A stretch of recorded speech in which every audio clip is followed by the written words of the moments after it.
One, we are going to ask that everyone joins the U-shaped table up here in the front of the room so that we can have an open discussion as opposed to individual tables. So everyone should come up to the U-shaped table.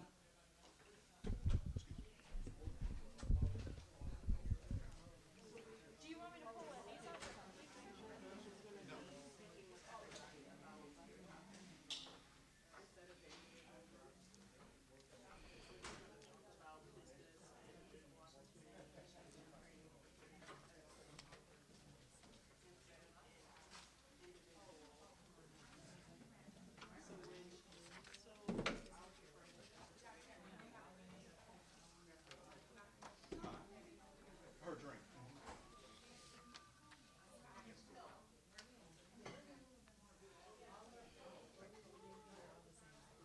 Hello, Miss Snow. How are you?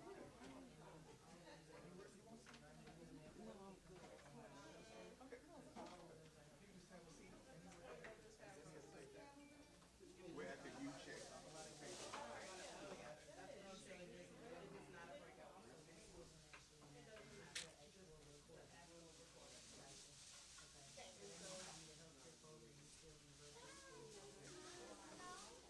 Come on. There's a seat. You want her to sit right there? We need another. I was suggesting he sits there. I was suggesting that this gentleman takes this seat because he's a participant.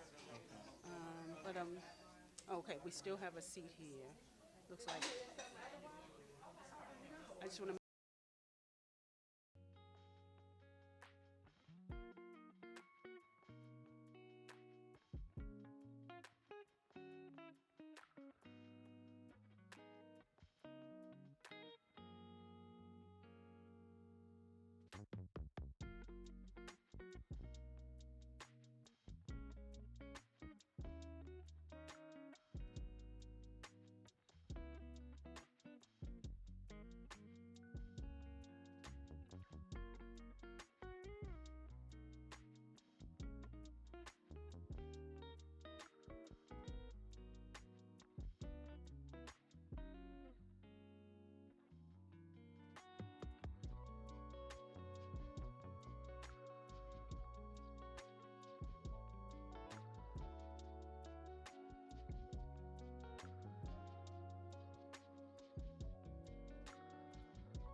Welcome to this, our fourth charrette in a series of four. I'd like to start by saying welcome to each of you for being here tonight. Thank you for any and all efforts that you have contributed to ensure our success tonight. We are excited for the discussion and your contributions and feedback. I'd like to acknowledge our partners here at the Center for Hope and thank them for allowing us this space this evening.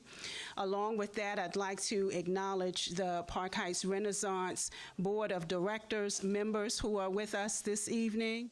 I'd also like to acknowledge the Park Heights Renaissance staff who have contributed their time and their effort in coordinating and organizing for us this evening.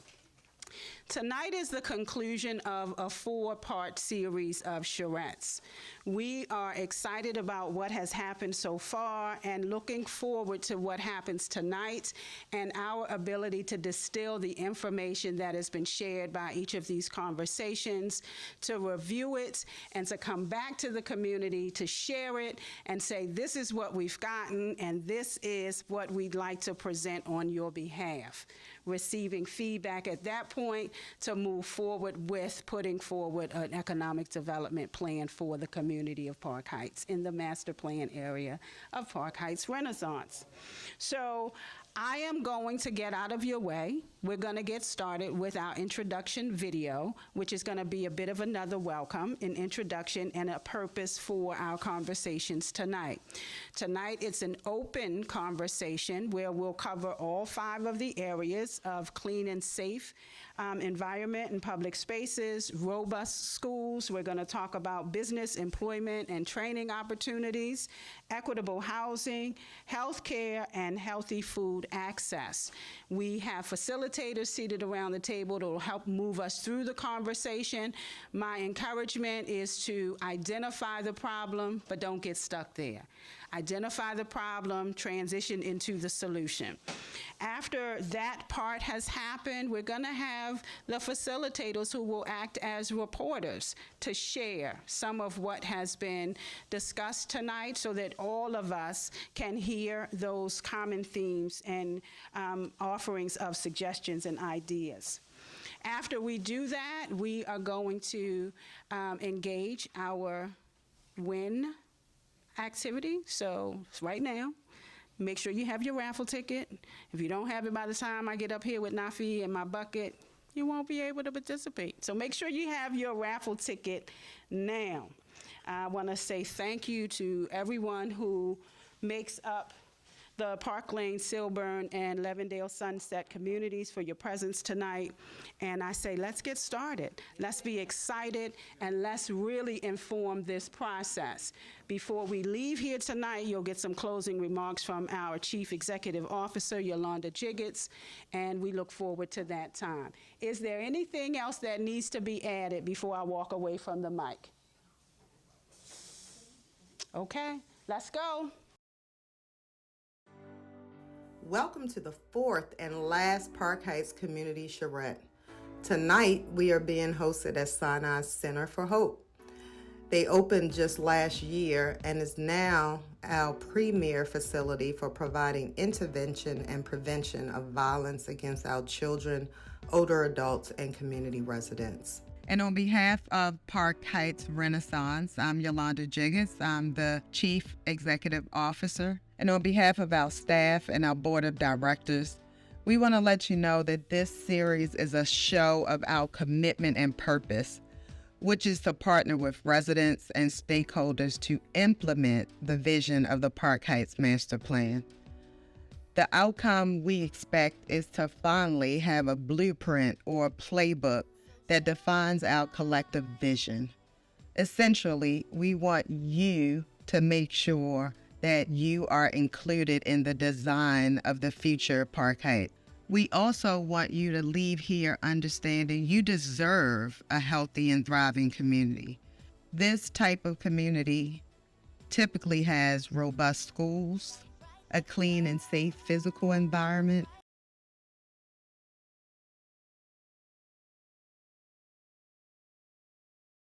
because I'm inspired and I'm hard to impress.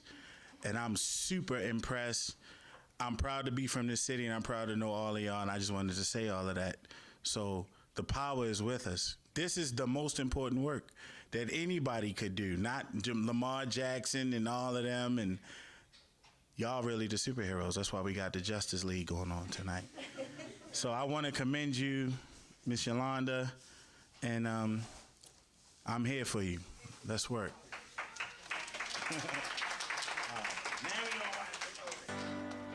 Welcome to the fourth and last Park Heights Community Charrette.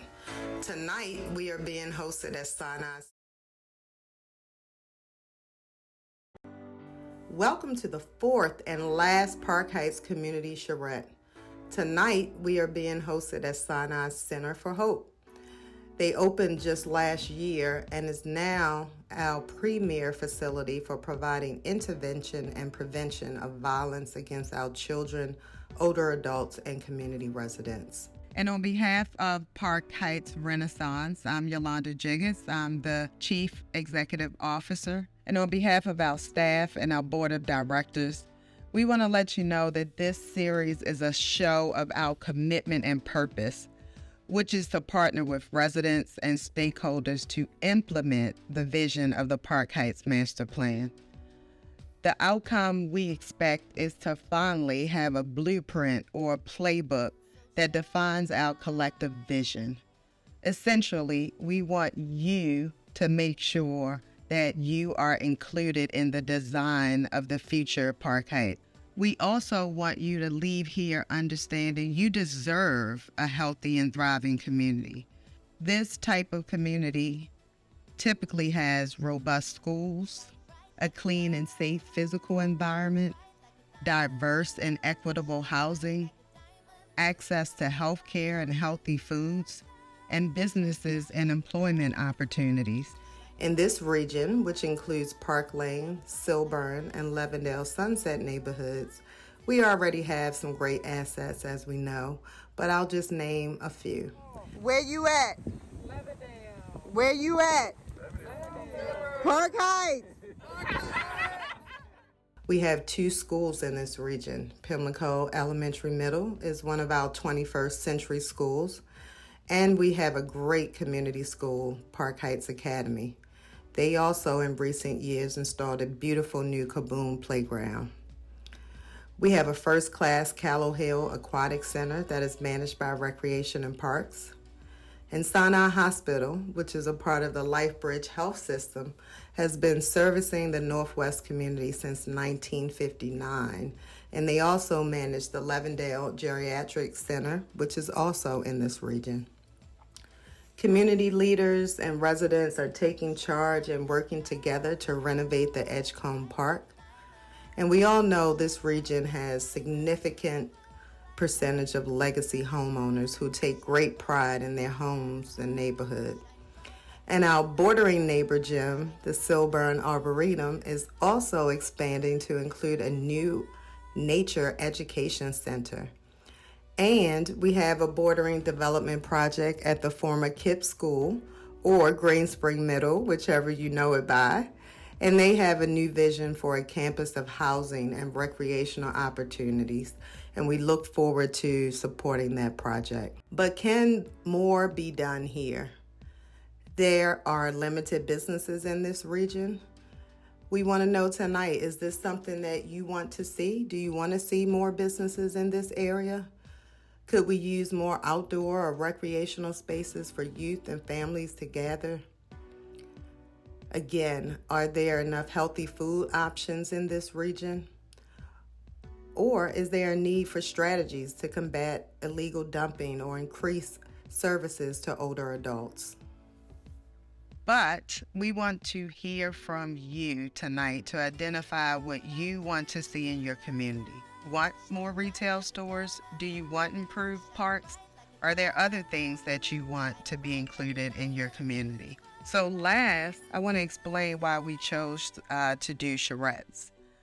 We chose to host these charrettes because charrettes are meant to bring large numbers of stakeholders together to map solutions, to design projects, and develop the vision for the future. Now, what's different about this is it is not just another meeting where we talk and the process drags on for a long time. Charrettes are meant to gain broad feedback so we can move to the implementation phases very quickly. And so tonight, I thank you again for your commitment to mapping the successful future of the Park Heights community for generations to come.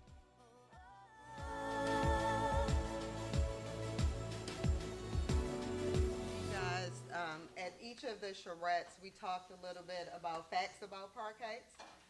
So I want to start with that today because I need to be here. Oh, that's, I'm too short. Sorry. It's a little too short.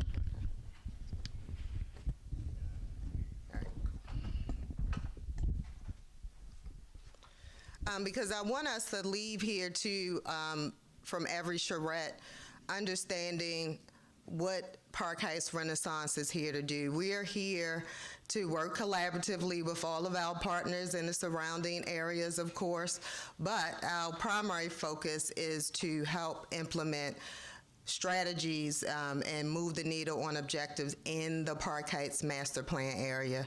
At our first charrette, it was one of our prize questions, and not too many people in the room knew what the master plan area boundaries are. So I want to just start making sure we understand that there are maps here. There are maps in your folders. Thank you, Ren. So does anyone not know the boundaries of the master plan area? That's not on our staff. You do? What do you think? Interesting. Anybody else? You know the boundaries?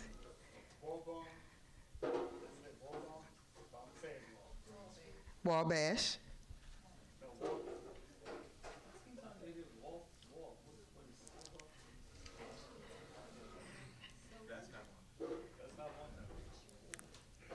Okay. Anybody else? So I'm going to just share. And then when we leave here, we're going to know that tonight, right? So the Park Heights Master Plan area, first of all, is the largest urban renewal project area in the state. There's 1,500 acres of land that comprise this area that we're working in.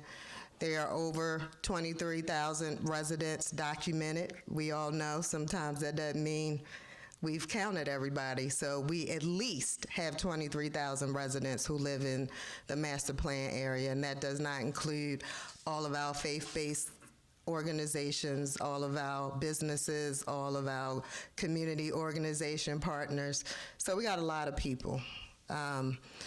And our boundaries are, we're at one of the boundaries now. So we're at, to the north, we're at Northern Parkway, and then our boundary goes around to Green Spring Avenue, back down to Druid Park Lake Drive, and over to Wabash. And if anybody who knows the streets, at least, that I just said, you know that's a huge area. So we have brought everybody here tonight and the last 3 nights to really finally say, not only do we have a master plan, which was adopted in 2006, a long time ago, that was identified, projects that we see just being discussed today. The Pimlico Race Course was in the master plan in 2006 for something to be done to redevelop that area around the Pimlico Race Course. Crime, safety, education, everything we're talking about was in that master plan. And so now we are 2020, 21, 22, coming out of COVID. We want to hear from the residents so that we can adopt an implementation plan. That master plan laid the objectives out, but it didn't say how we were going to do things, where's the money for it, et cetera, et cetera. So when we do this, take it seriously. This is about thinking through what we call the basic quality of life components, and that's why we focus on the areas that we're going to talk about tonight. There's a lot of things we could have in our neighborhoods, but the things that we're going to discuss tonight are the basics. And if we can begin to come up with a plan to address those things, first of all, identify them. Everybody calls us. Some people say it kindly, some people don't say it so kindly, but everybody has a sense of urgency about what needs to happen. But historically in Park Heights, we can be honest that everybody primarily has been working in silos. And you see the result of that, very little impact. If we work together and identify and put all of those things down on paper, and we can understand what we have the resources for, we can quickly start working on those things while we are fundraising, identifying partners and other resources in year 2 to do those things. And that's what this is all about. So I want to thank you again for coming out tonight. And when we get a little bit, we're going to do this a little differently because we're in a different setting. We'll do more of the fun facts as we go through tonight. So thank you again. So let's get started. I hope to hear some good recommendations and ideas tonight.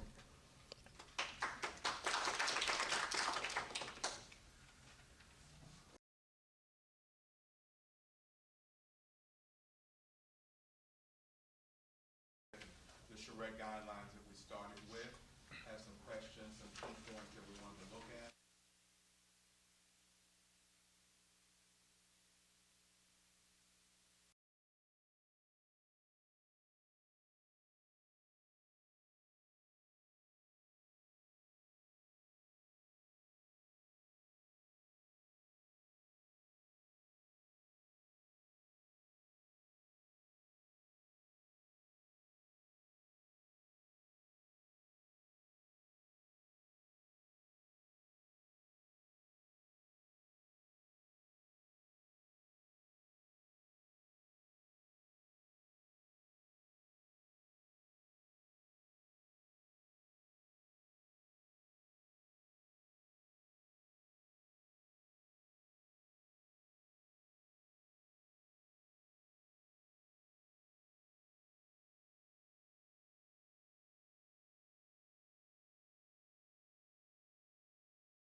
I don't know how much time people actually take away the trash that is there, you know what I'm saying?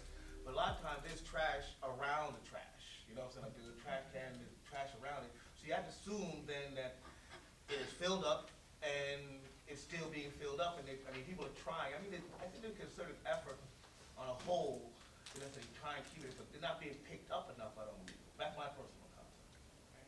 Okay, thank you for sharing. Anybody else?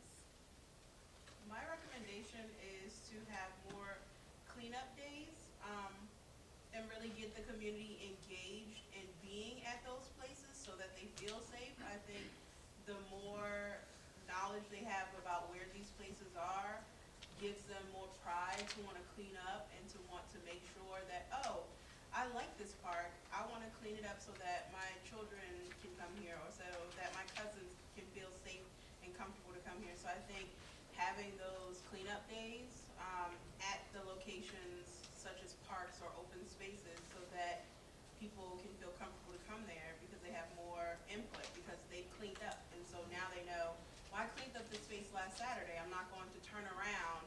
dirty it up. Or the person next to them who they see throwing trash, they're gonna be like, wait a minute, I just cleaned this park up last Saturday.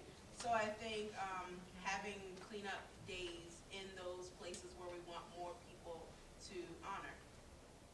And if we could, to piggyback on that, if the neighborhood associations would adopt a playground, then that would be their responsibility to really oversee it and make sure the cleanup days are annual, and making sure that they hold residents and neighbors accountable for being in that neighborhood association. As a community leader, what does that look like for you? Because I can hear in my head already from a couple that might say, well, we need da-da-da-da-da-da to do that. Like, what's your take on that? Well, I think first, having the neighborhood association agree to adopt a lot or adopt a playground is the first big feat. Letting them understand that when we do cleanups, we're adding that into our master plan of cleaning. We already go for funding for various things in our community. Let's hold events there, hold flea markets, hold a giveaway day, but actively use the park so that residents can see that the park is being used, but yet it still has an overseer. I appreciate you bringing that up, because that was actually about to be my following question. And I feel like I saw your hand. Did you have something to add? Yeah. A lot of people have the pretty frame with 4 legs. You walk around with your dog. Some people get auxiliary because they got a big dog, and sometimes the smallest dog's not friendly. But I know it's in a section of the Park Service that we have found, and the counties are different. They have the poop trays or pickup, or they have that individual bags where they can recycle the poop, whatever they do working, whatever the city do working. I noticed that we didn't see, not too many situations like that when they have a poop pickup. Because when you walk through these beautiful parks, when the grass is fresh cut, sometimes it's opposite. It depends on what people see, the madness of it. But the trash is still there, I understand. But I think it'd be more common if we had the poop pickup situations where everybody's responsible for their dogs, so you don't be walking. Do we have a dog? But do we have a dog park? I was about to ask that. I don't think we have one in Park Heights at all. There is not one. Right, we don't have those pickup poop. Never thought about that. So to your Recycle point, bags, I'm sorry, to your point, it would be great if politicians and city agencies would look at other jurisdictions and see what worked, and then collaborate and ask, hey, how did you get this in action? What steps did you take to make it work? Because I live in the county, and you're right, especially in certain neighborhoods, they have little stations with a bag, trash can right there, and there's no reason that can't be done far and wide. So again, that would lead to collaboration between government agencies and things of that nature. But we have to get them to connect, and having worked in city government, I can tell you that even city government agencies don't connect right? So I would encourage you to reach out to your local council person, and try and see if you can incite her to start those conversations, or him or her to start those conversations, because that collaboration would be huge in moving things forward to kind of bring in more things that work. And I challenge you even further, like, what stops us from doing that? Right, Yeah. that's what I was getting ready to say. That was one thing. Yeah. Well, But that's good. Great minds think alike. So I think that's a recommendation. Like, we could explore other places that we feel model what we want and make those connections as well. I you guys what way to stand in terms of our city partners, but I think that that's something tangible that we could do. Right, because you might have a relative or friend that lives out in the county, and you just ask them, and they say, oh, yeah, you know, I know, and then they, you know, you might move a little bit faster than trying to get the bureaucracy to move. That's one.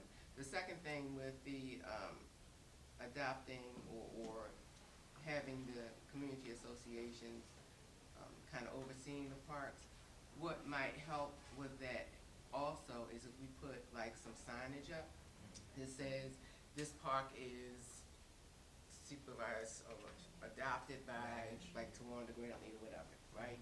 So that might help too. It advertises that association, and hopefully it brings about some pride, and then people start making connections. So that was the two things I thought of. Okay. I have a comment from online. Lawrence White asked to figure out some better strategies for illegal dumping in the areas. This is for everybody. I'd like to add to what was offered so far. I am a big proponent on us being empowered to do for ourselves what we can. So yeah, we have expectations of our elected officials, but we have the capability among ourselves to reach out and ask questions. It might be helpful if we worked with community associations to put together a list of questions. When you reach out, this is the information we want to know. Also include how you record the information you receive, where you report the information you receive, and how then do you implement it. I think whatever we come out of these conversations with for each topic area, a question we should be asking ourselves is, are we succession planning? How are we making room for the young people in our community to do what we're doing and be able to do it when we are no more?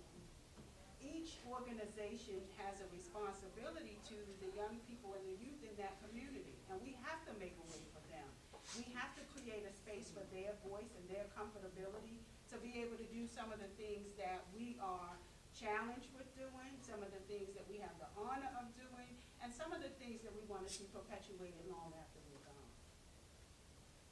To your point, Judge, I just want to raise, how do we encourage youth to gather and feel like, you know, open spaces belong to them too?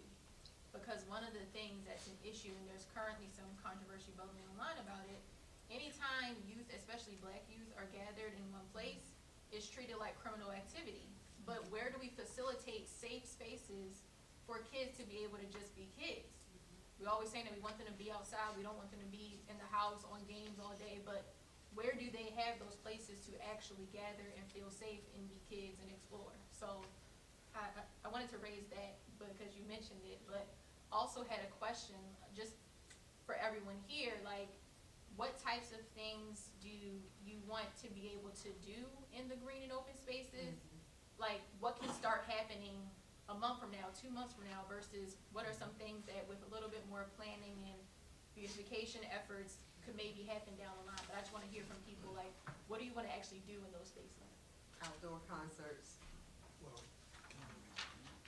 one of the things I think for the youth, they have to feel safe in those spaces wherever they go, especially now.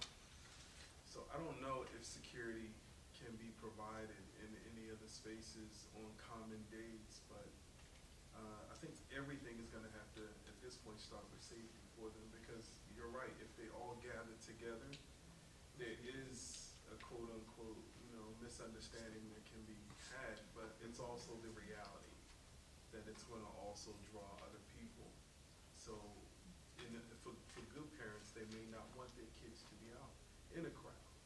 And I think some of it too is that, and some of it without being security, is activating the mini groups that are already here in Park Heights doing work with you.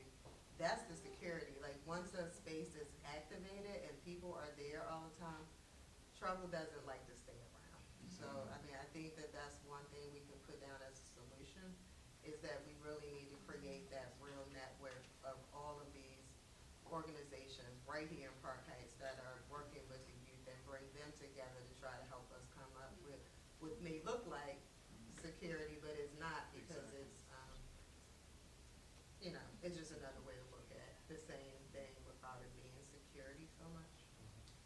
I have a question, as far as safety, because it's coming up a lot, and I'm not sure if most of the violence is like gun violence and things, but if it was, for a possible gathering or program or something, when we're thinking about security, is it possible that we could use someone like Safe Streets or whatever other safety teams y'all have here and do like, not a gun sweep, but kind of like a gun turn-in kind of thing? They did it somewhere else, and I don't remember what it's called, but for them, they had the, I'm sorry? They used to do it here a lot. Yeah, they used to do it here. They weren't getting the Big deal, guns. years ago. That's a great idea, so that's the idea. Gun, And I think I think they Safe used to Streets call is it the gun one. amnesty or something. Yeah, that's what it was. Because they already have the rapport with the youth. So I think getting someone who is already working with them and they already trust them could be someone that they would possibly be willing to turn their gun over to, versus having the police there and they're like, okay, give them to me. Yeah. But I think also having different activities, more positive activities, not just a gun turn-in, but what about something for engineering, something for biology, to introduce them to something new that they may not ever get exposed to in any other area. In my church, we expose them to a different financial thing so they can think differently. So can I pause you for 1 second, only because, don't lose your thought, Okay. stay on that, because these conversations go quickly. So I wanna switch us to the next topic, and so can we Yep. do we have the notes, whoever's doing note taking here, so that we can switch to business? Okay. Yeah, the next Since it was one, natural, he already talked about training. business employment training opportunities. Before we go there, Yes. it looks like Larry and the gentleman beside you both had comments that we're trying to bring to Yeah, this let's conversation. real short. Just when you mentioned what can we do in those spaces, and I'd like to think low hanging fruit is easy. I know like Safe Streets, we mentioned Safe Streets, they do a lot of community events, but it would be great to talk to them about, hey, why don't we you guys already do it, use these spaces in order to make, so it's not adding or recreating a wheel, just moving the wheel to the right place to achieve a certain goal. And was it someone else? Yeah, I say, supervise, what y'all offering, if it's a swim party or any kind of different kind of recreation, because everybody's not geared to the same thing. Everybody don't play the same game, so they get bored. Kids get bored. So when they see their other contacts that they don't agree with, that's where the trouble starts. All right, thank you. We're gonna move the conversation to business, employment, and training opportunities. Thank you, everyone, for your comments and recommendations for clean, safe environments and public spaces. Good evening, I'm Wade Carver, branch administrator with Park Heights Renaissance, and I'll be facilitating this portion of the conversation about business, employment, and training opportunities. So what I want to know from you all is what retail business are in your neighborhood that you tend to shop heavily, what you would like to see in your neighborhood, things that used to be here and you miss, and any training centers and employment centers and job readiness programs that you want to see or that you have seen that can be of a benefit to somebody. Well, Martin, you wanna start since you were finished what you started?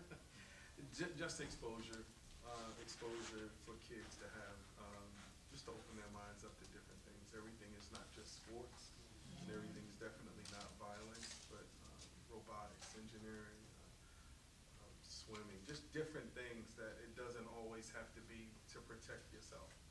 One of my things is just always be on offense.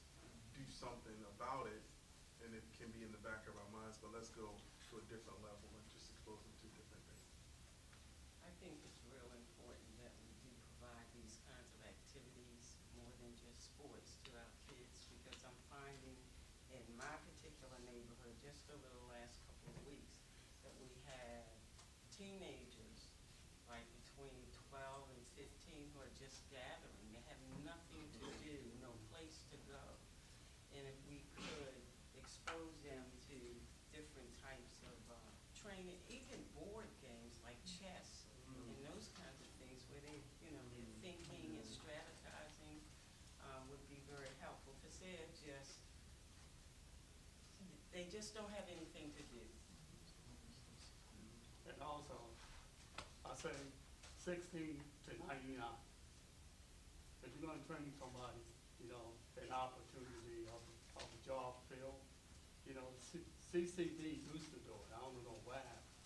You know, you could register for some type of skill training, like clerical or, you know, biologist or something, anything that was out in the community other than a retail outfit. Because some retail outfits, you know, you need a upper skill education.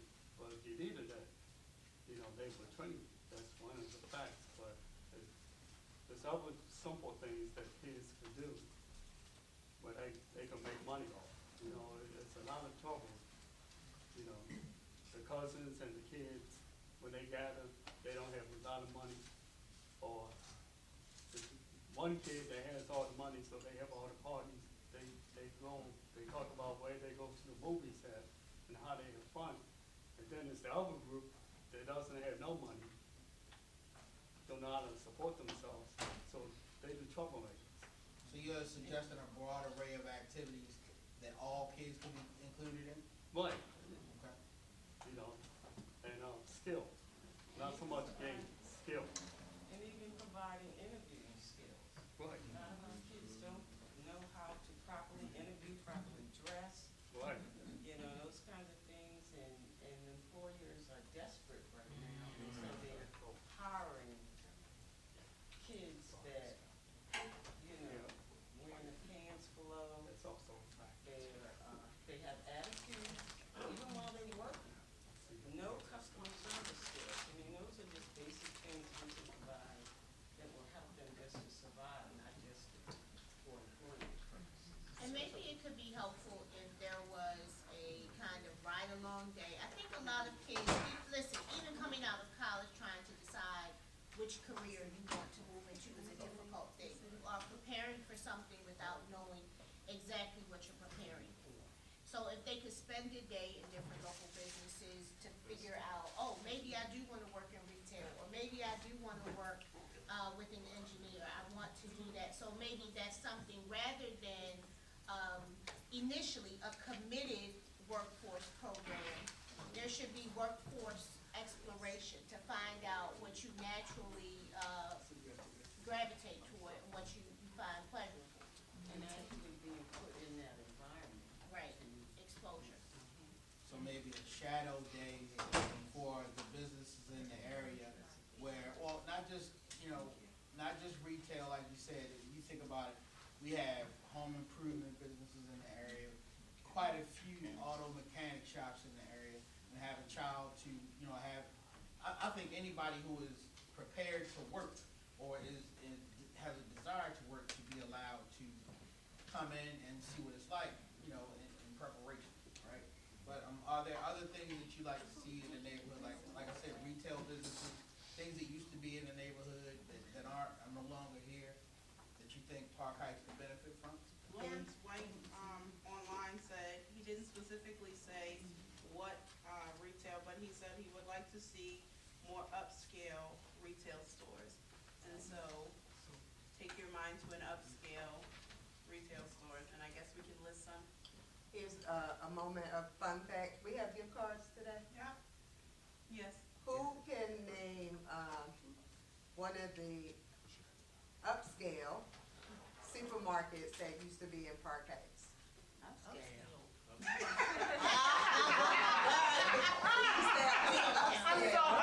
I'm sorry. That the word upscale kind of threw me off there for a moment. And Park Heights, they don't usually go together. So let me think on this one.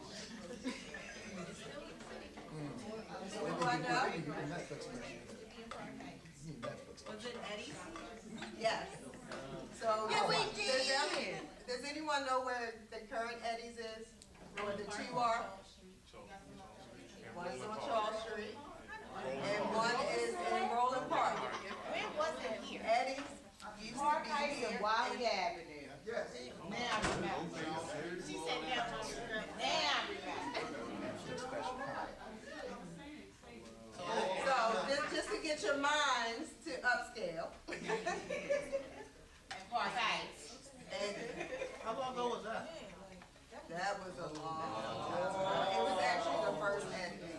I know the late 70s, early 80s, it started grading on. Was it upscale at that point? I mean, exactly. Was it defined as upscale at that time? It was upscale enough for it to happen. I understand what you're saying, right? But was it defined as upscale at, I mean, I know what Eddie's is now, but when it opened up in Park Heights, was it defined as upscale at that time, or was it just a corner?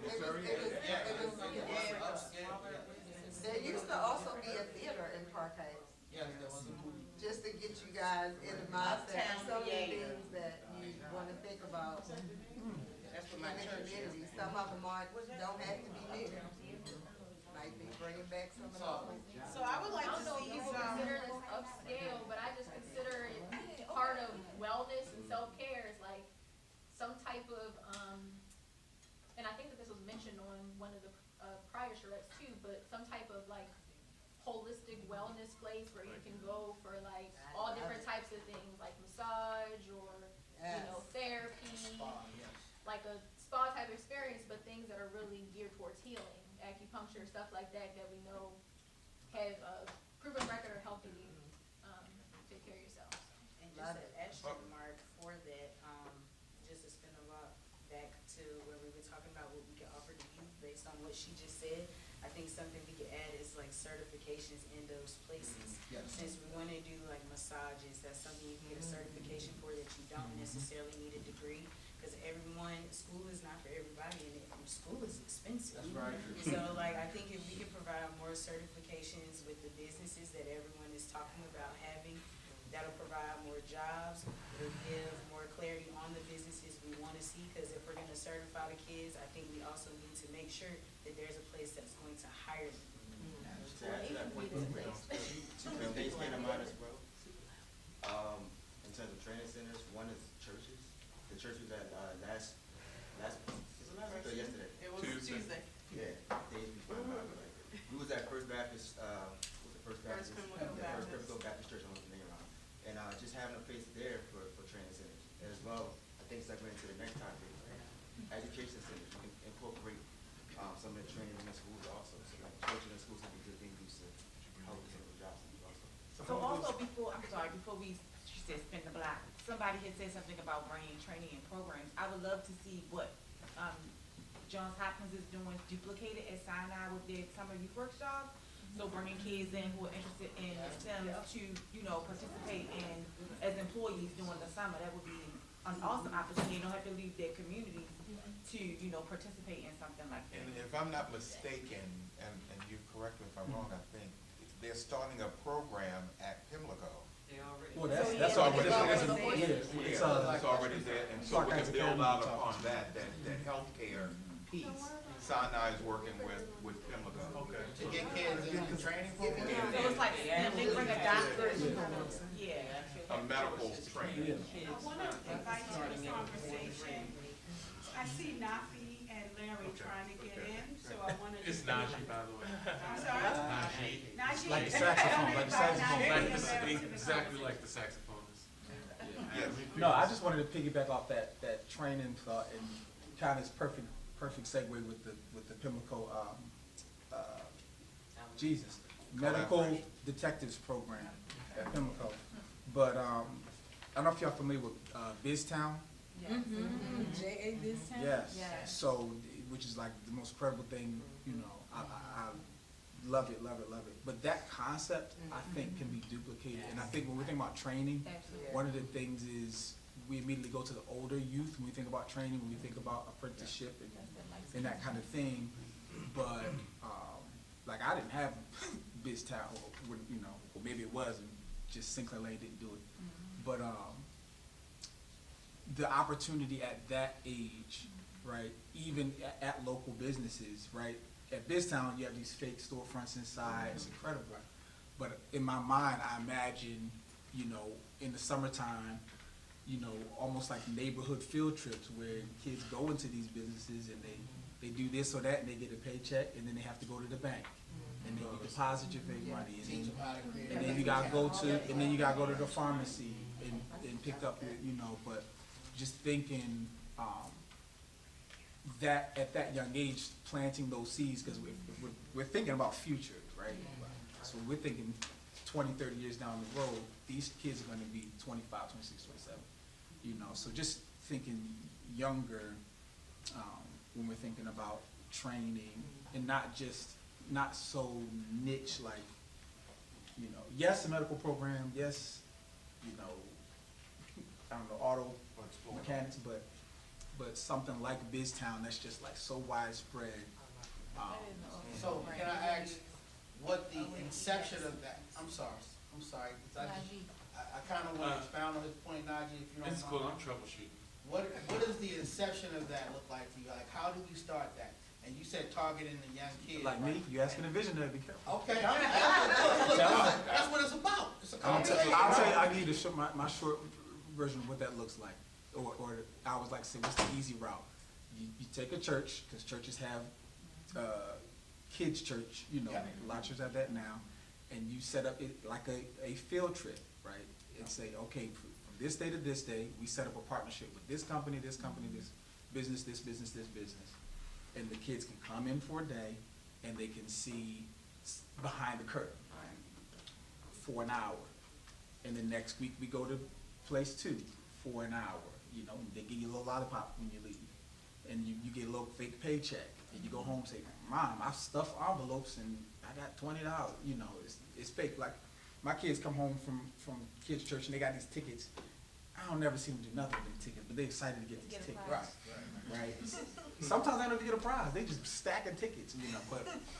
But taking that concept and saying, it plants a seed. I used to go to my father's office and stuff envelopes, and we used to cut, you know, we used to use power tools, cutting wood.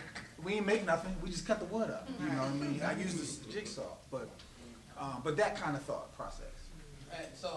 And the reason I asked you to expound on it, because I remember as a child, my mother worked at Kaufman's in Old Town Mall, right? And I would go to work with her, and I would walk around the warehouse with the guys, and I had a stack of orders.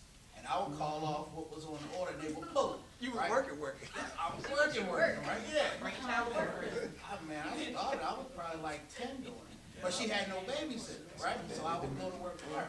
But you never know what chord might strike with a child. Because any business you go to, and that kid might, man, I want to do this one day. So you never know what could happen. That's why I asked, what does that look like for you, right? So then you have to look at all the churches in the area, because there's quite a few churches in the area, and bringing these people together, getting everybody on the same page to start it, because there's enough businesses in the area to start that process.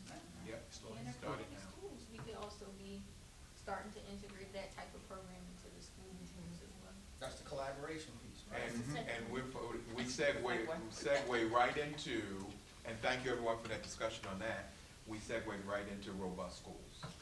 Good evening, everyone. My name is Swala Muhammad. I am the community school coordinator at Pimlico Elementary Middle. And so we are talking about robust schools. And so we had talked, it's amazing how all of these things are interconnected, right? And so we have 2 21st century schools in our district, which is amazing, right? And so do you think there are additional resources needed to advance our students' academic success? That's one thing to think about. And then the other thing, are there adequate number of schools? We know we only have 1 middle school in this entire community and no high school. So any ideas or thoughts about how we can address those issues? And two of the resources that I thought about came to mind was one of the capital impacts grant and the new market tax credit. I think Park Heights Renaissance may be available to apply for the new market tax credit. I think schools have to apply for the capital impact grant, but the capital impact grant pretty much it covers the total funding for the building of the school, the renovation and development of the school. The new market tax credit would be able to fund up to 39% of the funding. So if, say, for example, Park Heights were able to apply for the New Market Tax Credit, you can then allocate that tax credit to a developer who could then pay up to 39% of the funding to fund the school. So looking into that for Renaissance, if you guys want to build, if the community as a whole wants to build more schools, I think that that's a good avenue to look into. I'm more than happy to assist in that. I know if I was to help get more in-depth advice into the New Market Tax Credit, and just feel free to let me know that. I think Is the tax credit based on the tax revenue from home ownership in the community? How was that developed? Well, it's a credit, so like it will be allocated to a developer to help to develop the school. So it'll be incentivized for them to provide funding to develop the school, which they will be utilized to help, you know, as a help them incentives to help them build the school, but also the credit, more of a credit. So who funds these grants? Who funds it? Yeah. Well, the developer, well, the state allocates the grants, Okay. but the funding would be from a private or public or nonprofit developer. Okay. I would like to see history. There's one thing I always noticed that in history class, they teach American history to kids, right? But instead of teaching, there's no real black history, in reference to the fact that it seems like black history starts from slavery for some weird reason. Yet before there was slavery, there was black history. You know what I'm saying? It's like, there's no, I think it needs to be like go back to what actual history is, like the history of black people before slavery. Like who were we? With the Mali Empire, necessarily the Ghana Empire. Those empires, discuss those things as a historical course for young kids, so they can see that, all right, you get got sometimes, that's what it is, you became slaves, that's what it was. But before that, you were this. Before that, you were Egypt. Like, remember in college, it was an interesting concept. I was in college and I asked the guys, like, I told him like that we were pharaohs, that black people were pharaohs. He didn't know that. He did not know that. He thought that pharaoh was Charlton Heston. You know what I'm saying? That was his definition of pharaoh, and he believed that to be a fact. And he's a very smart guy, like he was a math major, very smart guy. That's the concept is. But here he's in college, that's how he thinks. He went back and studied and realized that actually Egyptians were black people. Definitely black people, definite fact, that's not a concept. We're not taught that in school. There's nothing to be, there need to be a course on that in elementary school. You know what I'm saying? And you need to learn your history before the coming of the Europeans to Africa. You know what I'm saying? Because that's a real history that we forget about, and we don't, because if you don't know your history, all you know is the bad parts of your concept. You don't know when in fact you were the richest man in the world. Mansa Musa was a black man in the world. And what did he do? He sold gold. He sold gold and salt to the Europeans. That's all and he became the richest man on the planet Earth at the time. Who knows that? And that's the concept, like a real history course. That's what the kids need, a history course, so they know their history. That story exactly should be spoken about when you guys are tying up the upscale, the robust school systems and everything, because Mansa Musa went through other towns and villages and gave out gold. So he wasn't just the richest man, he was a charitable richest man at the time, and like immediately put funds into his communities and his surrounding communities. So like that was very, you know, it's inspiring to not just know that history, but to alter your character from knowing that history. So yeah. And so what partners can we connect to that are already in the community that could help propel? So Sankofa. Yep. Yes, Sankofa. By the way, what's the name of the African Museum in Park Heights? It's the Sankofa Children's Museum of African Culture. See, I'm looking at all the new people that are here tonight. So did you know that? No, I did not. We have an African Children's Museum right here in Park Heights. I also didn't know that. Yeah, so using our resources that we already have to help build those things and bring, partner with our schools, and bring that information to our children, because they are not exposed to that, because one is not a part of the curriculum, right? So thinking outside of that and providing opportunities outside of the curriculum that our kids can be exposed to. Yeah, so she's taking. Partner with Sankofa. Yeah, I would like to see, I know where it is. I would like to see community schools be community schools again. They become so political. The community cannot use the school unless you pay for a security guard. You have to pay for insurance just to come in to use the community center. So we will never, people, if you don't have that money, you will never be able to use the community school. And I would like for it to go back to being where the community and the school work together. But it's becoming such of a business that we're losing touch of working with the same children. Because the children that I sent you are the children that have to come back home. So we should be all on the same page. The other thing is, I would like to see a high school back in Park Heights. Yeah. A high school. And we had Northwestern High School, but now that is an incubator spot for any school that's being remodeled. So now we have Poly Western coming to be in Northwestern. So if it was good enough to take everybody else's school up there, why did we close it in the first place? I can't understand it. We closed it and then we set it up for other people to use as a school. They said it was closed based on enrollment, but it doesn't make sense. I have a question. The schools that we do have, community schools, do they participate in BizTown? I don't know. That's a good question. Yes. Most schools Not all do in Baltimore City. I don't know if these particular I know all of schools them. do. I do, Okay. because that's right in my. But it is definitely an That or Arlington, opportunity that I think I'm that going, they could I'm do. going there with Arlington. Arlington does? They're doing it May 12th. Yeah, most. Okay, so let me say it again. A community and a school should be together because I'm the neighborhood association president for that area and knew nothing about it. I'm just saying now, oh no, we don't have it. No, I know for a fact. And you just They said no. normally do it, I know when our schools did it, it was in 5th grade, so I don't know if they do it in the younger grades, like, but every year, the school took the kids that were in 5th grade as a transitional activity. It's disjointed, I'll tell you that, from Communication. from working with this town, it's disjointed. Wow. That's another. So that means that we could adopt a model Yes. and expand upon that Yep. ourselves. And do it better. I can do that now. Right. We don't have to wait Yeah. since they already do. Does Park Heights have a Boys and Girls Club?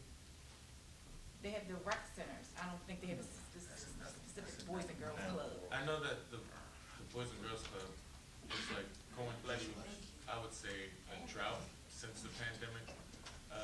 And I only know that because I'm from like the Franklin Square area, so like Southwest Baltimore. That Boys and Girls Club, I was a 5th generation member there, and it was it went out to Middle River sometimes. We visited that Boys and Girls Club, and we went to other ones. And I remember the first time I went out to Middle River, I was like, man, they got a lot of nice stuff out here.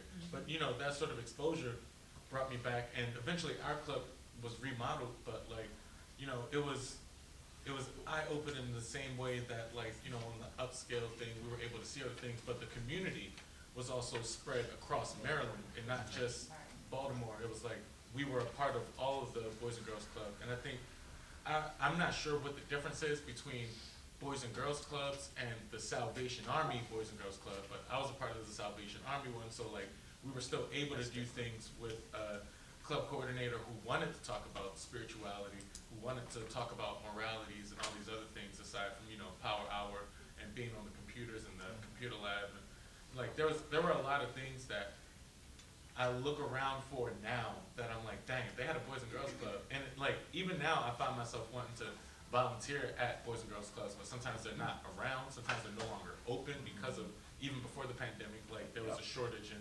attendance for them. And so, yes ma'am. So what about the Boys and Girls Club model? Do you think that we could adopt? What are some of those components that wowed you about the Boys and Girls Club? I'd say the first thing for sure was at that specific Franklin Square Boys and Girls Club was the proximity to the elementary school I went to. It was right behind Franklin Square Elementary. So like, not only was it safe for us to go there, and I say safe for us to go there because I've been banked in that parking lot. I only had to go through that parking lot to the Boys and Girls Club, but like, you know, stuff happens. But like, the fact that it was right there, the fact that it was able to suck up all of the latchkey kids in my community. I wasn't one of them, but I very well could have been one of them. And a lot of my closest friends were latchkey kids. So those kids who have nowhere to go because the park is either dangerous or dirty and, you know, no one wants to go there, they had the Boys and Girls Club. And that was something where it was almost like a household where we showed up. And when I first went there, it was still Mr. Fisher, but eventually it was Mr. Bora. And then, I said LeBron Fisher. oh yeah, exactly. So, you know, there's, even just right there, the fact that I had that man when I was a kid and someone years later just went, oh, that man. And I'm like, you see how it spread past Franklin Square. And so that thing that you could implement is literally, it was a community home, and it was a community center as much as it was a home. People knew that they could use that. I had my 13th, 14th birthday party there, and my family did like a little red carpet thing, and it was a surprise. And, you know, I got photos from that in my photo album, and I asked my mom, you know, do you think they would allow me to have my 29th birthday party there this year? And she went, boy, they closed down. And I went, I didn't know that. Just for a point of reference, yeah, there is a Boys and Girls Club in this area. Good.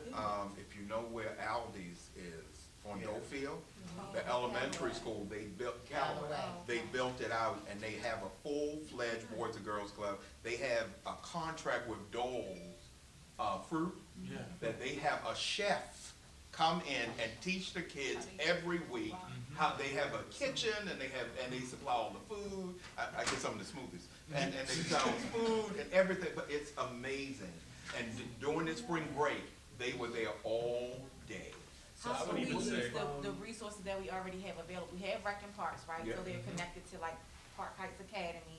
You have another location at, you have CC Jackson. You have all these places that are kind of like walking distance for our kids. How can we get them to adopt those same practices and principles into the Rec and Parks philosophy, right? To serve kids and to provide those same sorts of resources without building an additional or creating something that's really already present in our community. We're using them more efficiently, I guess.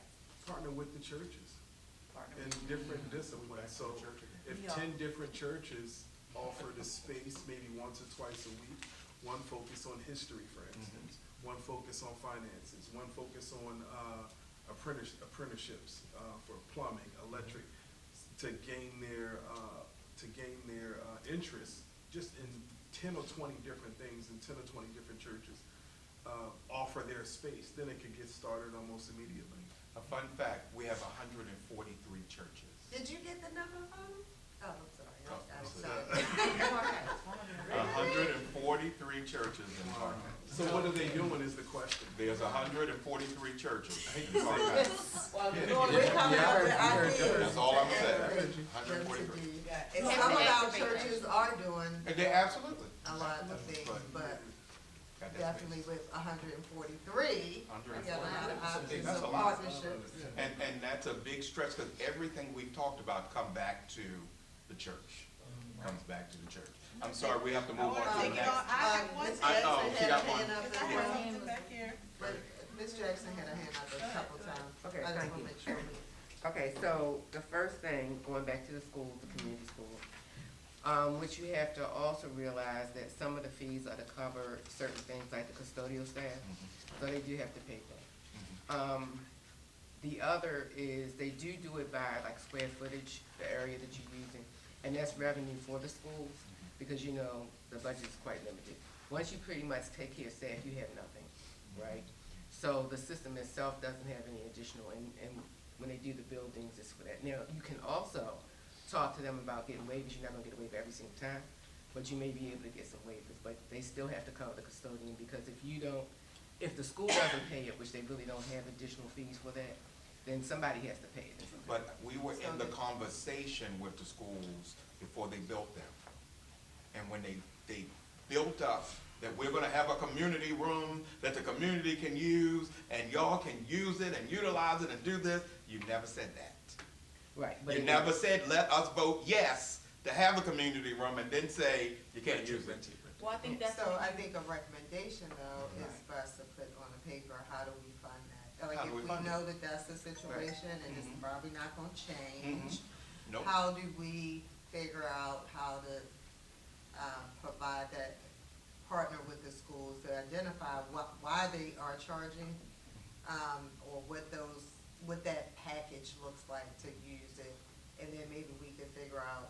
How to pay for it. Right, and it's not a school thing, it's really a central office thing. Yep. Okay, so that's Yep. the one thing. The other part is, with the last idea about having the churches have the different, training events or whatever, you might wanna look at transportation too, because somebody might want something that's all the way over there, but it's not in the neighborhood school. So you have to think about transportation, so that's the other thing. The third thing, junior achievement. So JA is really junior achievement. And that's all it is. When he's talking about that's just what's on steroids. It's the same thing, right, that we had, because I went to junior achievement too, and it was awesome. So I'm not exactly sure how I got in it. Huh? So, yeah. Oh, really? Okay. Yeah, it was the west side. Okay. But, it was good. I missed that. Yeah, yeah. But you get to see the other end of it, right? Okay. So, but anyway, it is a very good program. It gives you a lot of experiences. So if you can get anything like it, it would be awesome. So Lawrence from online, who was engaged in our conversation, is saying it's an enrollment issue regarding the reason some Yeah. schools are closing. It is. Truth be told, and not to mention, some parents aren't forcing their children to go to school. I see too many teenagers wandering the streets during school hours. That's true. That was the other thing I had down. It is an enrollment issue. And then I really think, one of the things I would like to see, in schools is for there to be a venue for children who want to do things, who don't have parents to organize for them. Because a lot of times there is an inequity in your opportunity based Yep. upon your exposure and knowing how Yep. you can't navigate a system easily in your 30s, 40s, 50s, Right. let alone when you're an elementary school child or a teenager. So if you don't have parents who are engaged, there should be, at least in school or at church, somebody who says to you, hey, are you interested in doing anything? What do you want to do for the summer? I mean, nobody asks a kid, what's your 3 or your 5-year plan, but they should. Because they should have a plan, they should have a vision for their lives outside of the day-to-day. And you know what would be great? I'm sorry to interrupt because I didn't get to answer. I'm done. Is if we have a form, because I heard this at the meeting number 2, about communication. If we had a flow of communication of the different programs, of the different activities, of all the other stuff we've already talked about today, that would be great. So if we had someone in each community that would be like the liaison, so that person would get the information and then pass it on. Their responsibility is to pass it on to their people in it. So I think we need some kind of like tentacle kind of thing going on, because it shouldn't be all Park Heights Renaissance doing it. And your things may not always get out when you're doing it electronically, because not everybody's electronic, right? So I'm just throwing that part up. We have to think about that part, how we can get all of this great stuff out to people. Before Morgan speaks, I'd just like to call our attention to the time. It's 7:37. Morgan, I know you're trying to. Yeah, I was trying to get in there. So to Ms. Carla's point, definitely agree it should be a liaison, and I would, in my mind, automatically think it should be the community association that be that funnel to the resources of information. But if that's not happening, then we need to figure out where the gap is between that communication so that it can be a funnel, since Park Heights is so large. And I was going back to robust schools, what I wanted to speak about before. Something that I would like to see inside of the schools and the resources for young kids is figuring out a way to bring robotics or some type of skill from technology, because clearly we see technology is leading the world. And so, like Ms. Jackson said, okay, everybody's not online, but if we could utilize our young people to start teaching our older residents how to get online, that gives them experience on tech, right? So now they're teaching someone else, which they can now have that experience. And then now our seniors are learning, right? What are our seniors doing on Saturday mornings, but maybe, cleaning or watching TV? What are our young people doing in the mornings? Maybe playing video games or just waking up, right? But if we had a program where they can start teaching other people tech and it be something that's in the schools as well, I think that's very important, because clearly tech is gonna start leading the world, so having that. And get credit for it. And get credit for working with our seniors as volunteers. Yes, Mr. Moore. Just real quickly, one, thank everybody for coming out on behalf of the Board of Directors, Park Heights Renaissance. One of the things that we always seem to overget in our community is financial literacy. Everything revolves around how we're good stewards of our money, even from young ages. I don't know if you know or not, but Morgan State is competing with other colleges for this money because this group of 4 came over a financial literacy act. They did. So let's think about how we can incorporate financial literacy at young ages, because if we teach them young, then they'll be better stewards when they get older. That's something that is not taught. I went to college. I had to go to college to even thought about saving money. So that's something that helps with entrepreneurship, that helps with home ownership, that helps with everything that involves our lives. We can start incorporating that at a young age, even as seniors. You know, a lot of people don't have that concept. So I think financial literacy is one of the keys for making our community stable. And the other thing, the church, there's an organization, one of the organizations, Northwest Faith Partnership, is putting together a resource directory. So we're going to be reaching out, and these are the things we want to include: the churches, the resources in our community, that one-stop shopping that we need. So when we put this survey out, folks, please return the information, because we don't know what we have until we understand what we have. So that was my final part. We are really rushed on time. Thank you. So basically, throughout this robust conversation and across the ones we talked about already, it sounds like what we want to do is make a full circle kind of youth kind of person, because they are our future. So something that I think we should do in our schools, which was something that was also brought up the other day, is requiring community service hours. But to even further that, I'm not sure if the schools here do it, but I'm originally from North Carolina. We do, as a senior, you have to do a senior exit project. And we were talking about how no one is asking the kids about their 3 or 5 year plan. If they are not doing senior exit projects, then I feel like their senior exit project should look like what your plan is going to be, or to look into a career that you think you might want to do and then present it out to the class, not only for exposure, but it forces them to make a plan, make their SMART goals, and then as the school as a whole can talk about how to get that child there, since we've already talked about having the different activities and programs to teach them and certify them. But if they're not thinking about it, we're gonna have these programs and no one's gonna be there. You said that was quick. That wasn't quick enough? No, that wasn't. Oh, sorry. But it was a good point. That was a We very have good a lot of point. that stuff I mean, that is happening in our schools, but of course, we don't have a high school in our district, Right. I mean, the community to perpetuate that, but it is happening. Each school has something similar to what you're saying happening. They do. Thank you, everyone, for that conversation. I don't know how much more we're going to be able to get into it, but we're going to go into equitable housing as our next topic. We do want to, it's 7:42, so we're going to take about maybe 10 minutes on this one if we can, on this topic. And who is? Amber. Hi, everyone. So I'm Amber Jones, Chief of Housing and Economic Development at Park Heights Renaissance, and here we have. Hi, I'm Carrie Nye. I'm the Northwest District Planner for the Baltimore City Department of Living. And together we are here to facilitate the equitable housing conversation. So just to kind of get us started and on a fast track,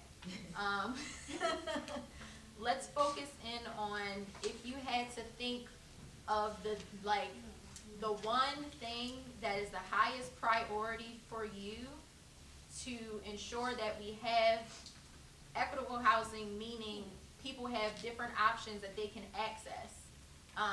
What is the top thing that you would like to see addressed in order to get Park Heights there? Can I say? I think resident co-ops. Yes. Resident co-ops. I'm not sure if they have any in Park Heights, but it's something that we've been talking about in school, as well as workers co-ops. And I think when we're talking about being equitable, that means the people who live there need to be a part and not the people making the planning for them. But the only issue that I've been seeing with resident co-ops is the funding is the problem. Because since it's a resident co-op, it's normally their own money or the little bit of money that they're able to pull to keep it up. So I think we need more funding going towards the residents or going towards their housing if we're gonna be able to keep the resident co-op going and keep it nice. Well said.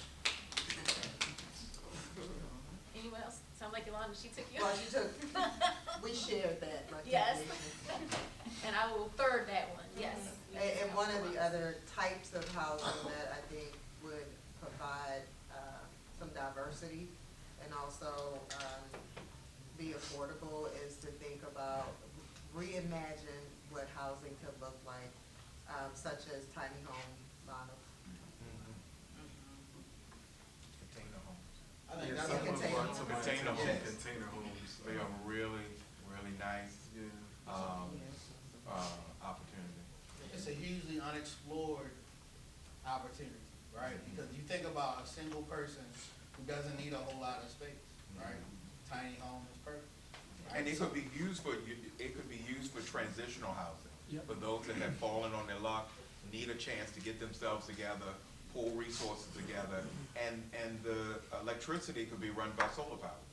Very easy to make a area just for that and help them off the grid a little bit to get. Great get for some help. returning citizens as well. Good work for returning citizens. Especially who have difficulty accessing housing. Yep, absolutely. There's a veterans program, I believe it was in Wisconsin, that started, they built tiny homes. They, not from containers, but they were just small homes for veteran housing.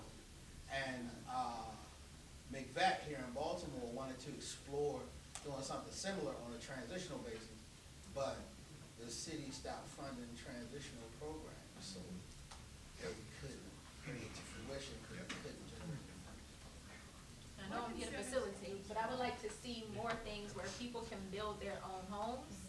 Cause it helps with the cost and it helps to give them a skill that they can then use to maintain their home or to even earn income if they so choose.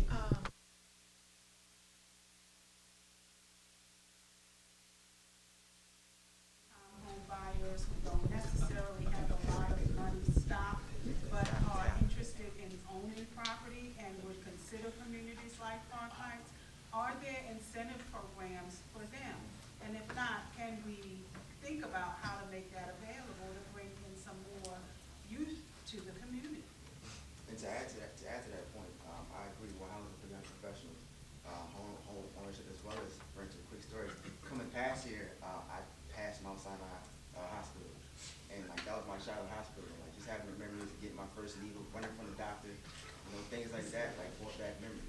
So just having opportunity for people to come back to where Baltimore's home for a lot of people, but the housing requires sometimes in some cities may cause them to leave. So I would not be there. To that, like, there are some places in other parts of the city where they have housing that's geared towards young professionals, that has like co-working spaces that's built into it, or things that would kind of make it more of a holistic type of living experience, or even like co-living, because it makes it less expensive and you basically share your kitchen in common areas. Yeah, and work where you live. If we had more, and that goes hands in hand with business and building up our business side of it, and then having housing where people can walk to work without using transportation, ride their bike to work. We need to really explore having more people live where they work. So to start that conversation, I suggest collaborating with EBDI, because that was a program that they were starting back in 2007. Okay.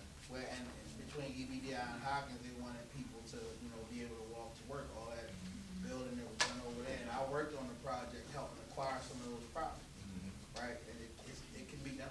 And I And think Sinai Sana does has it, have Val an Thread said Infinite it. Work program. I Yes. think that is something that we I'm just buying. need to publicize more and Yep. figure out how to incentivize more. Yep. Can we get a page on the Sinai website talking about living in your work? Working on it.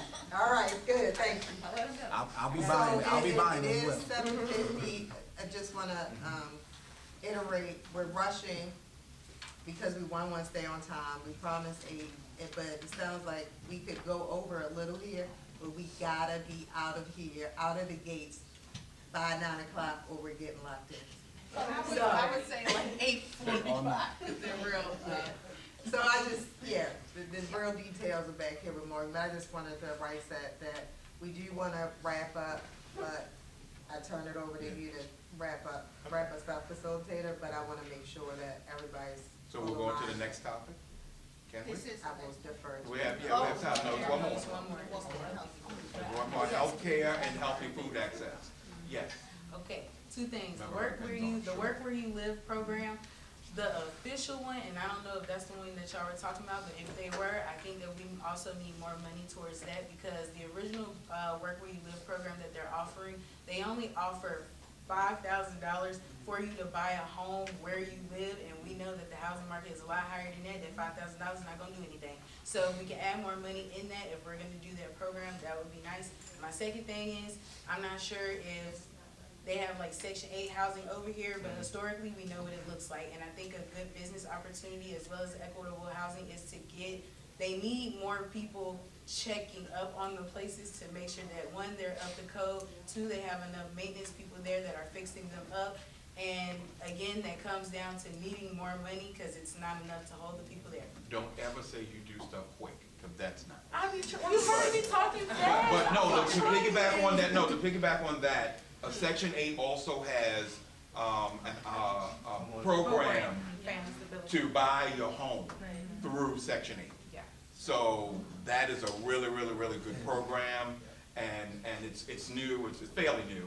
And we need to, but what we can do is educate our residents on getting more information about buying their home that they're possibly living in right now under Section 8. All right, real quick. Go ahead. In equitable housing for existing homeowners, it's very important that we educate them about how to leverage the equity that they have in their homes and how to prepare themselves. When development takes off, it's going to cause an increase in tax assessment, tax base. So I did quickly. No, That's it. that's right on point. All right, thank you. We have something to add to that. Okay. Just 1 second. Go ahead. Quick pitch. There are programs for existing homeowners, the HUBs program, to help you repair your home. And then also there are some tax capping homestead credits for homeowners who might be impacted by rising taxes. That's it. Wonderful. What was the ending to that, Ren? Is that income based? Homestead tax credit. Homestead Hubs is and not. that. Homestead is not So let's income close based. with, we need to get better information about Yes. services. Great. So we can- Okay, last, healthcare and healthy food access. Healthcare and healthy food access. That was me. I'm Brianna Formansky. I'm one of PHR's interns.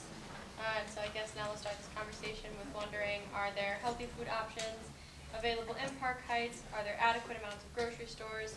And are there any nearby hospitals or health clinics to get us started? Anyone have any ideas for healthcare and healthy food options? So, No, you can go ahead. because we know that there are not. We know the answers to most of those. We have a hospital here, we have Park West, so we have clinics, healthcare clinics, particularly in this area.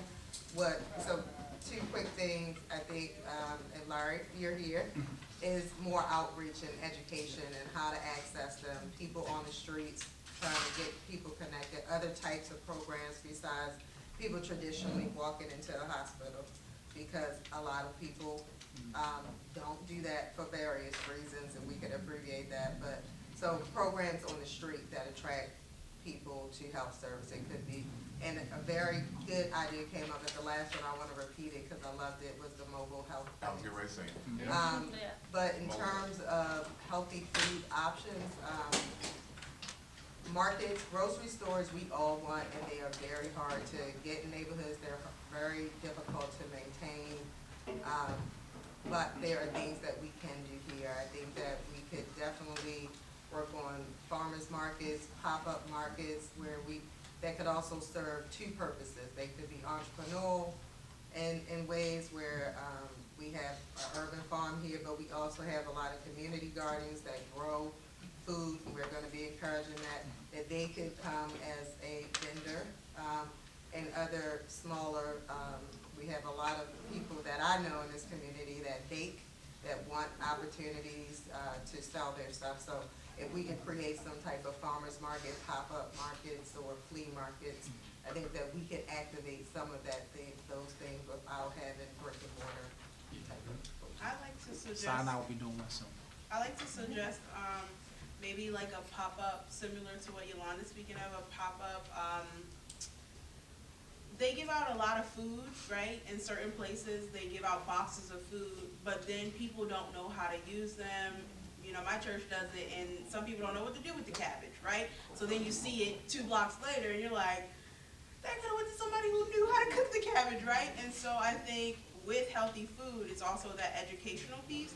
So utilizing some of the centers, some of the schools to host maybe like cooking workshops where not only are we giving away food, boxes of food, but before they take the food home, we're having an instructional period where we're cooking cabbage, where we're cooking the corn and the sweet potatoes that is being given out, because you can give people food, but if they don't know how to cook it, it's a waste. And so making sure that we understand what people have access to in their homes to make sure that they can cook the food that we're giving away for free. Yes. I used to work a farmer's market over in Westminster, and every Saturday the town would get together for that, but they were right across the street from I guess the housing department or social services, one of the two, but they would give out the food stamp vouchers over there, and they were able to use the vouchers over at the farmer's market. With that in mind and with what she just brought up, I think it would be, well, sure, it would behoove everyone to have these farmers market, not just at the plots that we were talking about earlier of having inside of each community, but having those classes, those educational classes during the farmers market, as well as having town fundraisers. They had, one year I was working the farmers market, they had a long table underneath of a tent, and it was a fundraising brunch. So people around the town could buy tickets to go to this. It helped raise funds for the farmers market. People at their tents were giving the food out, or rather being paid, whatever was going on. There was exposure for the people in their tents as well. So like this brunch, this long table brunch brought like prestige people from like the Chamber of Commerce and other parts of the town down to the farmers market to see people who were getting food stamps, also utilizing that spot to also see the people who were in the botanical, or the people who were at miscellaneous vodka distillery. You know, like there were so many people at this farmers market that like it was basically creating that whole space that everyone's talking about here. So I really think a farmers market would be a phenomenal start for all of this, to pour everything together and see what the energy looks like. Yes. So I think we should look at it from a standpoint of teaching children at a young age the benefits of healthy eating as well, right? And learning how to cook those healthy options. So, funny thing, I didn't eat watermelon until I was 46 years old, right? I'll never forget, on a trip coming back from Calvin County, where my grandmother grew up, we used to every year stop at the same fruit stand, and it got to the point where when we would go, the man would give us free fruit. And one year he gave us watermelon. And I kindly snuck behind the shack and threw my watermelon out into the field. And from that, I take as an adult, teaching kids how to eat healthy when they're young, so it can become a habit as they grow older. Just like Morgan said about cabbage, a lot of people don't understand how to cook cabbage. I taught a 35-year-old guy how to cook cabbage one day, right? Because he didn't know how to cook cabbage. So teaching those things will hopefully create healthy habits if you teach them when they're young. Because I'm talking to my son about eating healthy, as opposed to eating suds and chicken all day. So, with involving the kids and with the farmers market, and I think it would help like with another business venture for the children. The way we used to do in elementary school, where in your elementary school classes, you start with a seed and you at least build a plant. I think every year we need to build upon that so that more people can get into growing their own food and doing more agriculture, as well as it'll help with gardens at the schools. They'll all have something to put towards it, and then you can eat from the garden at the school, so that'll do the healthy food with the school, because we know school food nasty, you don't want it. And I think it would. And you eat what you grow. Exactly, you eat what you grow, so now more people can take pride in their food. And then how older people are always talking about, we used to be out in the fields, we knew how to grow, y'all don't know how to do anything. I think that will push that aside, because now they'll be growing up in each grade, building upon growing something and adding it to the garden, and everyone knows how to farm as a community versus it being individual. And I don't know if that's happening at Arlington, but it is happening at Pimlico. They do have a farm that they are growing their own vegetables, and they have a nutritionist on staff. I don't know what her particular title is, but they have a nutrition class. All of the kids are incorporated in, and they are using those things that they're growing. And she's incorporating them each day. They're trying a new vegetable, being taught how to cook a vegetable or whatever, a different meal. So it is happening. So the students are being exposed in a unique sort of way in that particular community school. I don't know what's happening at Arlington, if you know, but it is happening. And then one other thing, Nope.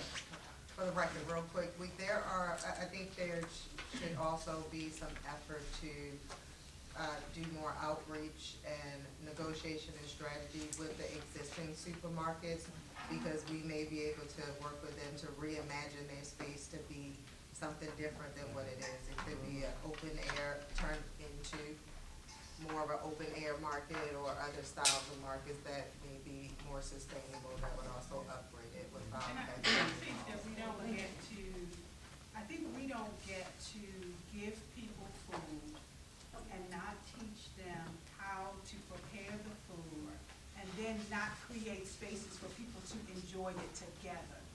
I think that there are many lonely people in community who just want to share a meal with somebody. And I think that's an opportunity across the lifespan. We can have our young people receiving food, getting lessons, and preparing a meal to serve our older American community members. Yeah. We've got to get back to the real meaning of community. I still hear us talking in terms of segments. How do we bridge the gap? How do we do it together so that everybody is benefiting from it over the long haul? I'm stopping. I like that. We're gonna do that.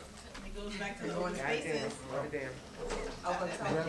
And just as Ms. Dedra's coming up, just on to piggyback off of what she just said, I saw a beautiful story over in East Baltimore where during the pandemic, this neighborhood association lady, she cleaned the alley, and they put tables all the way down the alley, and they dressed it just like they were at a five-star restaurant. And the people came out, they had lights going across the alley, and they all sat during the pandemic, and they ate dinner together, because they were missing their relationship they had with neighbors, that they decided to do that. And it didn't take a lot. Everybody brought a dish, everybody put it out on the table, and it was just a really beautiful thing, so. And we did a very similar thing right here in Park Heights with the Safe Streets program.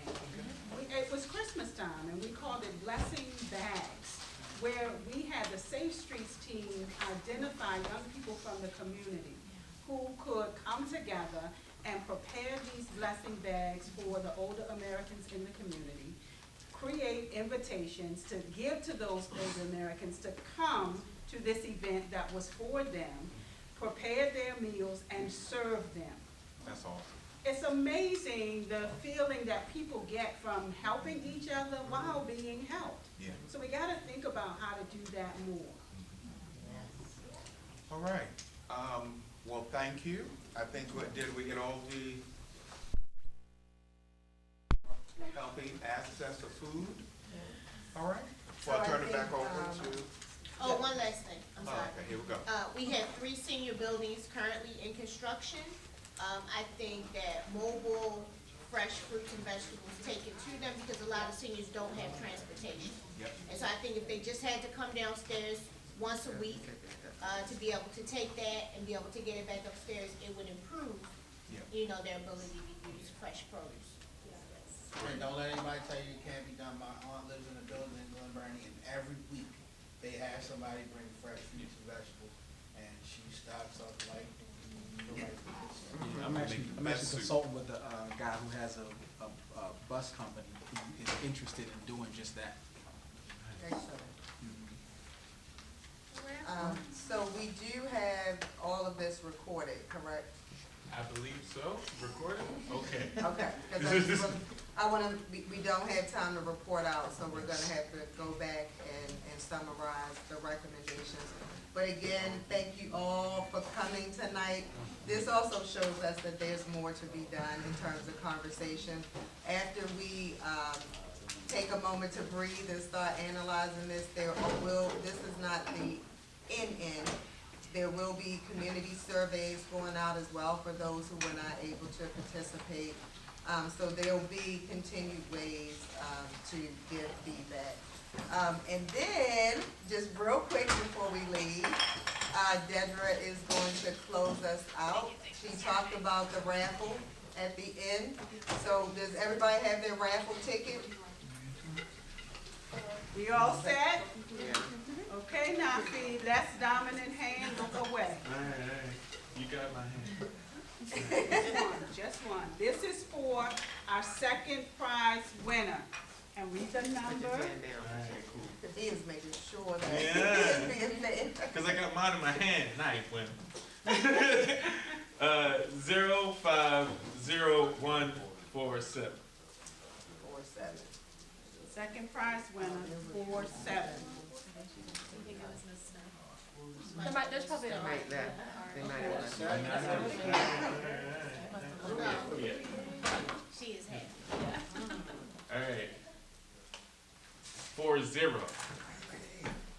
Nah.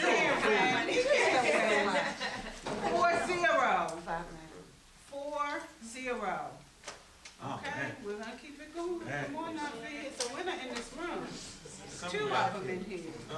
Am I in the bucket? You in the bucket. Okay.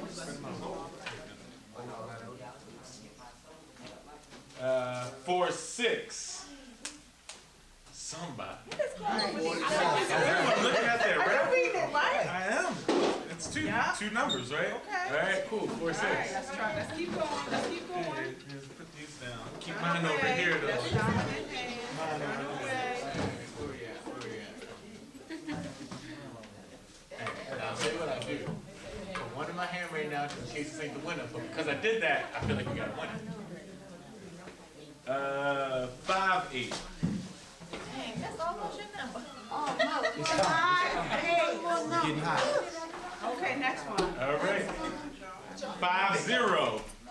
Now that's the one right after mine, so I'm a little hurt right now. 5-0?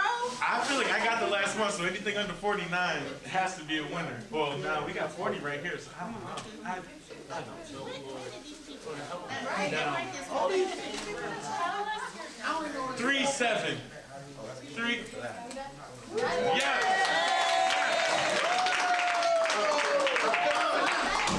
Yeah, you're welcome. There you go. Congratulations. $50 on us. Something nice for yourself. Now, if you're not sure you have a raffle ticket, you need to find it. This is our grand prize. Grand prize. All right, now Fee, I do two. Okay. The grand prize winner is 31. 31? 31. Are there any more raffle tickets? Were there more raffle tickets? There were some. I picked out of a couple. Sign it. Were there more tickets left over? Yes, there are more. Can I get one? Yeah, can I get one? You know, we have,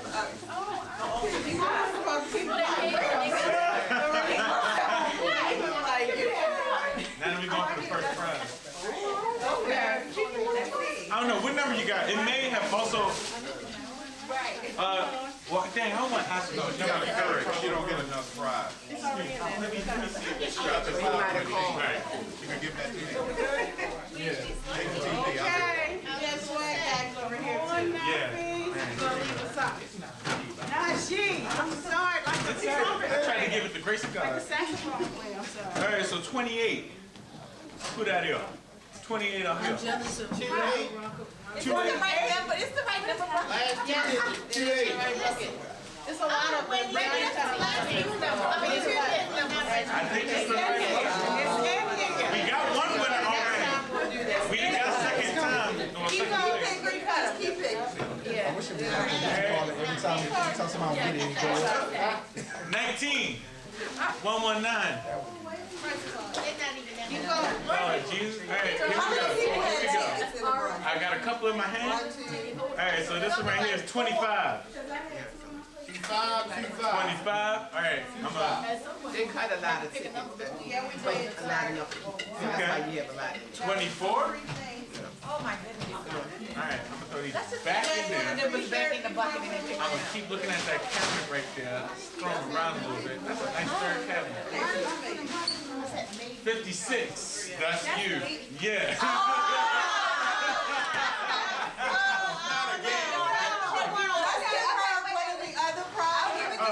She was our winner in the last year.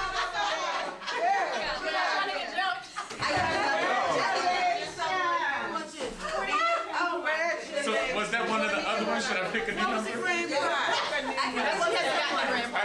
you won it fair and square. You sat down, we even got you a ticket. You didn't even get one. Lord said you deserve that today.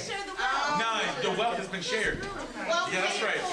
Just pay it forward. Just pay it forward. Hey, I picked one, but I ain't look. I'm sorry. I know we got two parts up. Next person. 38. 38. That's you?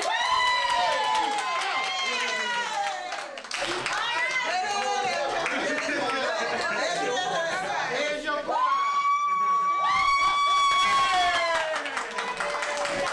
That's a 50. You heard that while I was there? I'm glad you didn't go too. Yeah, 38. That's him. I don't have no way to put it. Red. One of those situations I'm like,